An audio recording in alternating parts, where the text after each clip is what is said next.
Assalamualaikum warahmatullahi wabarakatuh. Waalaikumsalam warahmatullahi wabarakatuh.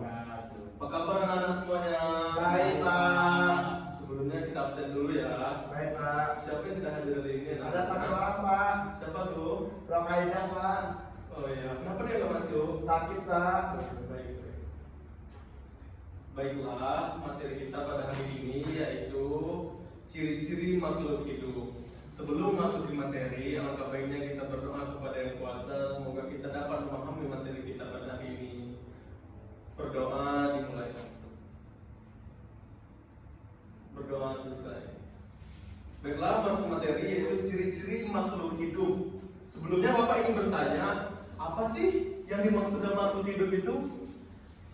Seperti manusia, Ya, salah satunya manusia, hewan, dan tumbuhan. tumbuhan. Makhluk hidup merupakan benda hidup yang mempunyai ciri-ciri yang membedakan dengan benda tak hidup. Ciri-ciri tersebut seperti halnya memerlukan makanan, bernapas, tumbuh dan berkembang, mampu berkembang biak, peka terhadap rangsangan, serta bergerak. Selain itu, ciri-ciri makhluk hidup yang membedakan dengan benda tak hidup adalah mengeluarkan zat sisa. Ada yang paham tentang zat sisa? Tidak, Pak. Zat sisa itu seperti keringat, kotoran, dan lain-lain. Makhluk hidup di dunia ini sangat beragam. Keanekaragaman makhluk hidup tersebut yang membuat para ilmuwan memilih milah perbedaan serta persamaan yang terdapat pada makhluk hidup yang satu dengan yang lainnya. Perbedaan dan persamaan tersebut meliputi perbedaan dan persamaan baik secara morfologi, anatomi, fisiologi, tingkah laku, dan sebagainya. Secara umum, makhluk hidup dapat diartikan sebagai makhluk yang memiliki ciri-ciri kehidupan seperti bernapas, bergerak, dan berkembang biak. Makhluk hidup merupakan struktur biologi yang memiliki sifat-sifat tertentu sehingga dapat dikatakan hidup. Karakteristik tersebut membuat makhluk hidup mampu beradaptasi dengan perubahan lingkungan. Organisasi struktur biologis dari makhluk hidup kompleks dan terorganisir dengan baik. Secara garis besar terdapat 5 tingkatan penyusun tumbuh makhluk hidup, yaitu dimulai dari unit struktural terkecil hingga terbesar. Kemudian sel-sel dengan fungsi yang sama berkumpul membentuk jaringan. Kumpulan dari jaringan akan membuat organ, lalu kumpulan dari organ akan membentuk sistem organ. Selanjutnya, sistem organ yang ada akan membentuk satu organisme. Sedangkan pengertian makhluk hidup menurut Dwi Saputro tahun 1998 adalah sesuatu yang mengadakan gerakan, metabolisme, pertumbuhan, bereproduksi, dan responsif. Kimball tahun 1983 juga menyebutkan bahwa tentang pengertian makhluk hidup. Ia mengatakan bahwa makhluk hidup itu memiliki 5 ciri, yaitu bersifat rumit, responsif, berevolusi, mengadakan metabolisme, dan bereproduksi. Berdasarkan pendapat di atas, dapat disimpulkan bahwa makhluk hidup adalah makhluk yang memiliki ciri-ciri kehidupan seperti bernapas, bergerak, berevolusi, peka terhadap rangsang, memerlukan makanan, beradaptasi, berkembang biak, dan sebagainya. Selanjutnya, apa saja sih ciri-ciri makhluk hidup itu? Ada yang tahu? Tahu, Pak. Apa tuh Dimatra? Seperti bernapas, bergerak, Pak. Bergerak, yang betul sekali. Berkembang biak, Pak. Berkembang biak. Baiklah, kita akan masuki apa sih yang bermaksud dengan bernapas, berkembang biak tersebut. Yang pertama yaitu bernapas. Bernapas adalah proses pertukaran gas yang dibutuhkan makhluk hidup dengan lingkungannya. Bernapas merupakan pertukaran dengan masuknya oksigen dan keluarnya karbon dioksida. Oksigen merupakan komponen utama agar makhluk hidup dapat melakukan aktivitas. Hal ini disebabkan karena oksigen dapat merupakan bahan bakar untuk menghasilkan energi dan metabolisme. Yang kedua yaitu yang disebutkan Badrul tadi, yaitu bergerak. Bergerak adalah perbuatan posisi dari suatu kesetimbangan. Makhluk hidup pasti melakukan gerakan, walaupun ada yang bergerak dengan sangat lambat. Untuk melakukan ciri yang satu ini dibutuhkan alat gerak seperti kaki, tangan, sayap, sirip tubuh, dan lain sebagainya. Bentuk gerakan yang dilakukan beragam. Contohnya manusia bergerak dengan berjalan menggunakan kedua kaki. Ikan berenang menggunakan siripnya. Tumbuhan bergerak mengikuti sumber makanannya, dan masih banyak lagi gerakan yang dapat dilakukan makhluk hidup. Yang selanjutnya ciri-ciri makhluk hidup yaitu tumbuh dan berkembang. Pertumbuhan adalah proses bertambahnya ukuran, volume, dan massa dari makhluk hidup akibat pertambahan serta pembesaran sel dalam tubuh tersebut. Pertumbuhan bersifat permanen dan tidak dapat kembali, yaitu bersifat irreversibel. Pertumbuhan dapat diukur dan dinyatakan dalam satuan secara kualitatif dengan melihat perubahan yang terjadi pada tubuh makhluk hidup tersebut. Contoh pertumbuhan yaitu tinggi badan manusia yang lama-kelamaan akan semakin tinggi.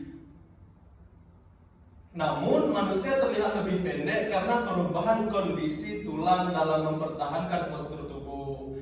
Selanjutnya yaitu ciri-ciri makhluk hidup yang selanjutnya yaitu memerlukan makanan atau zat gizi. Memerlukan makanan bahan yang dikonsumsi oleh makhluk hidup untuk mendapatkan nutrisi dan energi sehingga terpenuhnya kebutuhan tubuh. Makanan dapat berasal dari hewan, contohnya daging atau tumbuhan. Contohnya daging, dan dari tumbuhan contohnya seperti sayur-sayuran dan buah.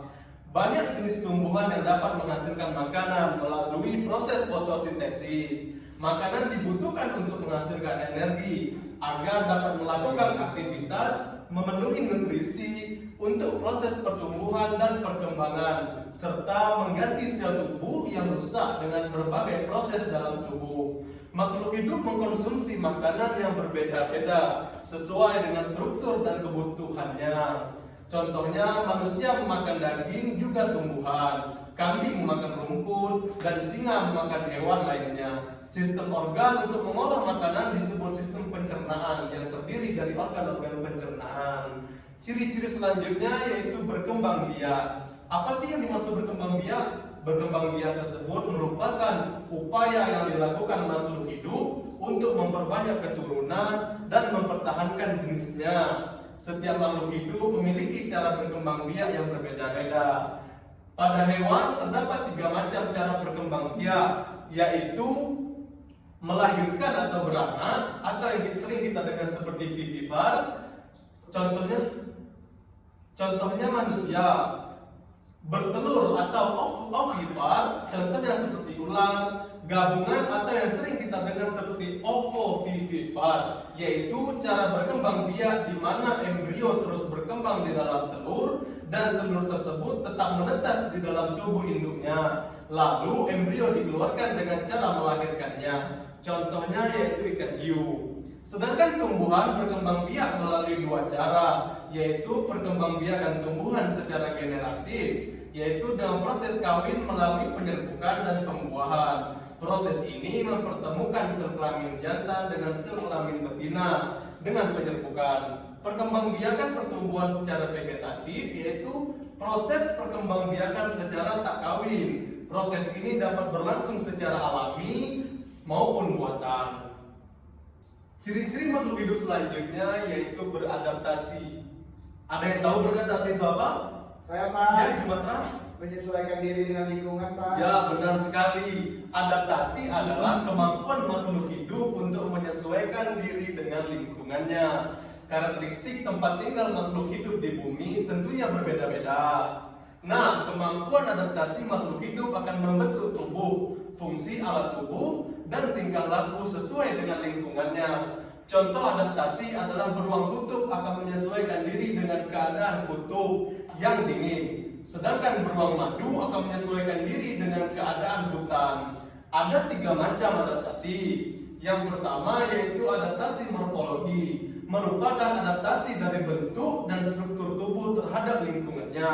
Adaptasi yang kedua yaitu adaptasi fisiologi, merupakan adaptasi dari fungsi tubuh dan organ-organ terhadap lingkungannya. Adaptasi yang ketiga yaitu adaptasi tingkah laku. Adaptasi tingkah laku tersebut merupakan adaptasi dari sifat dan perbuatan makhluk hidup terhadap lingkungannya.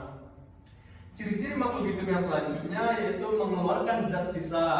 Nah, seperti yang telah kita sampaikan di atas tadi, bahwa makhluk hidup itu membutuhkan makanan. Makanan tersebut setelah masuk ke dalam tubuh, maka akan diolah sedemikian rupa melalui proses yang disebut metabolisme. Zat yang tidak dibutuhkan dalam tubuh akan dikeluarkan melalui proses mengeluarkan zat sisa. Nah, pembuangan ini dilakukan melalui pernapasan. Ekskresi atau pada manusia disebut dengan buang air kecil, defekasi atau pada manusia disebut dengan buang air besar, dan uap air dan tetesan air pada tumbuhan dan lain-lain. Nah, ciri-ciri makhluk hidup selanjutnya itu peka terhadap rangsangan. Maksudnya, makhluk hidup itu memberikan respon terhadap perubahan di sekitarnya. Rangsangan yang dimaksud di sini dapat berupa cahaya, suara, sentuhan, rasa, dan lain-lainnya. Manusia dan hewan memiliki alat indera untuk merasakan rangsangan tersebut, sedangkan tumbuhan tidak memiliki indera untuk menunjukkan kepekaannya dengan cara yang berbeda. Contohnya, manusia yang dapat merasakan dingin dan panas, atau tumbuhan yang dapat tumbuh menuju ke arah matahari. Mungkin itu saja materi kita pada hari ini. Sebelum Bapak akhiri, apakah malam ini sudah paham semua? Sudah Pak. Jika sudah, Bapak akan bertanya sedikit mengenai materi kita pada hari ini. Untuk Jumatra, sebutkan salah satu ciri-ciri makhluk hidup. Bernapas, berkembang biak, satu lagi, beradaptasi. dan beradaptasi. Badrul, sebutkan ciri-ciri makhluk hidup yang selain disebutkan Jumatra tadi. Boleh bicara satu lagi.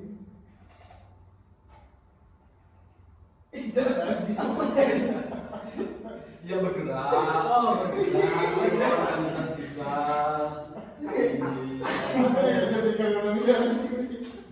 Nampaknya sudah paham semua. Mungkin cukup sekian materi kita pada hari ini. Semoga dapat bermanfaat dan semoga bisa diperhatikan dalam kehidupan sehari-hari. Mungkin cukup sekian. Bila ada kesalahan mohon maaf. Dan akhirnya assalamualaikum warahmatullahi wabarakatuh. Waalaikumsalam.